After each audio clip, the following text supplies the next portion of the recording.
Hello everyone, welcome back to our channel and I hope कि आप बहुत अच्छे होंगे। आज की क्लास में हम डिस्कस करेंगे कैसे स्क्वायर और रेक्टेंगल ड्रॉ करेंगे हम स्क्रैच में। How to draw a rectangle and a square in scratch. Circle और लाइन ऑलरेडी हम ड्रॉ कर चुके हैं क्लास 1 में, तो उसके लिए आप पहले वाली क्लास देखिए। तो सबसे पहले हम इस क्लास में डिस्कस करते हैं कि स्क्वायर और रेक्टेंगल के बीच में डिफरेंस क्या होता है। देखो, जो स्क्वायर है और रेक्टेंगल है, दोनों की साइड्स तो 4 4 होती हैं, इक्वल होती हैं। लेकिन जो स्क्वायर होता है उसमें चारों साइड्स इक्वल होते हैं, मतलब जो लेंथ ब्रेथ है वो इक्वल होंगी। लेकिन जो रेक्टेंगल होता है उसके अंदर लेंथ और ब्रेथ इक्वल नहीं होती, मतलब अपोजिट साइड्स इक्वल होती हैं। लेकिन स्क्वायर में ऑल साइड्स आर इक्वल और रेक्टेंगल में opposite sides are equal. Angle दोनों में 90 डिग्री का होता है, तो एंगल में कोई प्रॉब्लम नहीं है। अब ड्रॉ कैसे करना है, तो चलिए सबसे पहले हम स्क्वायर ड्रॉ कर लेते हैं, जो कि बहुत इजी है। रेक्टेंगल भी इजी है, बस उसमें थोड़ी सी एक दो कोडिंग ऐड करनी है, एक दो स्क्रिप्ट ऐड करनी है। ठीक है, तो सबसे पहले हम जाएंगे इवेंट्स ब्लॉक में और इसमें हम व्हेन क्लिक्ड। ओके, स्प्राइट और बैकड्रॉप ऑलरेडी मैंने चेंज कर रखा था यहाँ से। ठीक है, और उसके बाद हम जाएंगे कंट्रोल ब्लॉक में रिपीट वाले में, ये वाला हम यूज करेंगे कंडीशन। अब 4 टाइम्स हमें रिपीट करना है क्योंकि स्क्वायर की साइड्स 4 होती हैं, तो 4 टाइम्स हमें रिपीट कराना है, तो रिपीट 4 ये वाला हम यूज करेंगे। उसके बाद अगर हमें स्प्राइट हाइड करनी है तो हाइड हम ले सकते हैं, अदरवाइज मुझे तो अपने स्प्राइट के साथ ही स्क्वायर को चाहिए, तो मैं हाइड वाला यूज नहीं करूंगी। फिर हम जाएंगे पेन ब्लॉक में, ऑब्वियसली हमने पेन ब्लॉक का ही यूज करना है जब हम कुछ भी ड्रॉ करेंगे। तो पेन डाउन, सबसे पहले पेन डाउन इसके अंदर हम ऐड करेंगे और उसके बाद जो पेन का कलर है उसको हम सेट कर सकते हैं। तो कोई भी कलर हम सेट कर देंगे पेन का, सेट पेन कलर। इसमें जैसे अभी यहाँ से मैं कोई भी अलग कलर ले लेती हूँ ताकि विजिबल हो अच्छे से। ये ऑरेंज है, यहाँ से थोड़ा सा ऐसा कलर, हाँ ये वाला दिख जाएगा, इस पे ये विजिबल होगा अच्छे से। ओके, उसके बाद इसको मूव कराएंगे हम, जितने भी स्टेप्स हम लेना चाहें अकॉर्डिंग टू अस। 100 200, तो सिंपल हम 100 ही ले लेते हैं। 100 स्टेप्स हम मूव कराएंगे और जैसे जैसे ये 100 स्टेप्स मूव करेगी स्प्राइट, उसके साथ साथ हम टर्न कराएंगे। लेकिन टर्न हमें कितने डिग्री कराना है, 90 डिग्री, क्योंकि एंगल जो है वो 90 डिग्री का होता है।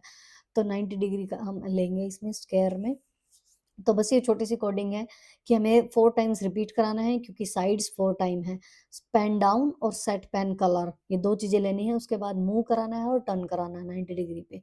ठीक है, तो अब हम इसको देख लेते हैं एग्जीक्यूट करके। ग्रीन फ्लैग पे हमें क्लिक करना है और हमारा जो स्क्वायर है वो बन चुका है। देखो, ये वॉल है इसलिए अच्छे से शायद दिखाई नहीं दे रहा, मैं इसका बैकड्रॉप दोबारा से कोई और ले लेती हूँ ताकि अच्छे से दिखे। ब्लू स्काई ही ले लेते हैं हम। हाँ, इसमें देखो अच्छे से दिख रहा है। अब हमें ये कलर भी चेंज करना पड़ेगा।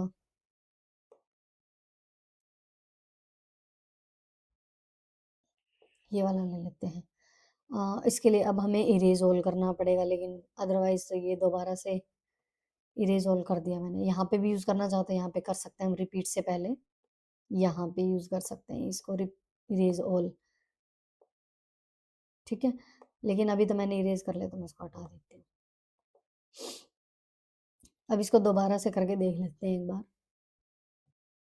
यस, अब देखो स्क्वायर हमारा बन चुका है। अगर हम स्प्राइट को हटाएंगे ना यहाँ से, तो बिल्कुल प्रॉपर हमारा स्क्वायर दिखेगा। ये देखो, चारों साइड्स इक्वल है, 90 डिग्री पे टर्न हुए हैं और 100 स्टेप्स के अकॉर्डिंग इसने जो शेप है वो ड्रॉ की है। ठीक है, अब उसके बाद देख लेते हैं रेक्टेंगल कैसे ड्रॉ करना है। अब रेक्टेंगल भी इजी है, बस उसमें थोड़ा सा चेंज ये है कि ये जो रिपीट है ना, इसमें हमें 4 टाइम्स ना लेके 2 टाइम्स लेना है। वो क्यों लेना है, क्योंकि 2 टाइम्स ये रिपीट करेगा लेंथ के लिए और 2 टाइम्स ब्रेथ के लिए, तो 4 साइड्स बन जाएंगे। तो यहाँ पे हम 2 कर देंगे रिपीट को। और उसके बाद जो ये मूव है ना, इसमें ये जो पेन डाउन और पेन कलर का, ये तो ऊपर ही कर देते हैं हम इसको यहाँ से। और यहाँ पे इरेज ऑल भी पहले ही ऐड कर देते हैं हम, ताकि अगर हम दोबारा भी करें तो पहले वाला इरेज हो जाए। अब देखो, इसमें रिपीट 2 में 100 स्टेप की बजाय हम थोड़ा सा स्टेप बढ़ा लेते हैं, क्योंकि हमें इक्वल नहीं करना है। 100 भी रख सकते हैं लेकिन ब्रेथ हमें थोड़ी सी और कम करनी होगी, तो इससे अच्छा है कि हम लेंथ को थोड़ा सा बढ़ा देते हैं 150 कर लेते हैं, 90 डिग्री तो टर्न तो 90 डिग्री ही रहेगा, सेम एंगल तो हमारा यही रहता है। उसके बाद जो पेन का कलर है उसको हम चेंज करा लेंगे, ठीक है? इसके नीचे अब दोबारा से मूव और टर्न दोबारा लेना है हमें ब्रेड्थ के लिए, ये लेंथ के लिए था। अब ब्रेड्थ के लिए अगर हम लेंगे तो कम कर लेते हैं ब्रेड्थ को, क्योंकि लेंथ हमारी ज़्यादा हो चुकी है। यहाँ से हम 100 की बजाय 90 कर लेते हैं। तो मूव 90 स्टेप हो जाएँगे और ये टर्न तो हमारा सेम ही रहेगा, 90 डिग्री पे ही रहेगा ये तो, एंगल तो सेम ही है, ठीक है? और फिर से हम पेन का जो कलर है वो चेंज कर देंगे। तो लेंथ और ब्रेड्थ का जो कलर होगा ना वो अलग-अलग आएगा इसलिए। तो यहाँ से हम पेन का जो कलर है वो भी चेंज करा दें। तो ये 2 बार रिपीट होगा, पहले लेंथ होगी, ब्रेड्थ ड्रॉ होगी, फिर से दोबारा से लेंथ और फिर ब्रेड्थ, ठीक है? तो और कलर भी अलग-अलग आएगा इसमें, ये हमने सेट कर दी हमारे अकॉर्डिंग। अब इसको एग्ज़ीक्यूट करा के देख लेते हैं हम, क्या हमारा रेक्टेंगल बनेगा, कैसा दिखाई देगा?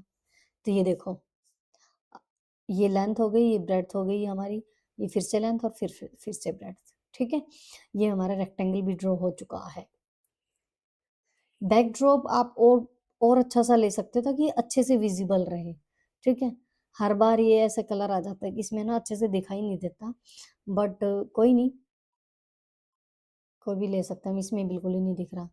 प्लेन बैकग्राउंड व्हाइट भी ले सकते हैं जिसमें अच्छे से दिखेगा, ये वाला देखिए, इसमें भी ऐसा ही दिख रहा है, पर ठीक है, नो इश्यू, दोबारा से कर लेंगे तो दोबारा से बन जाएगा, ओके।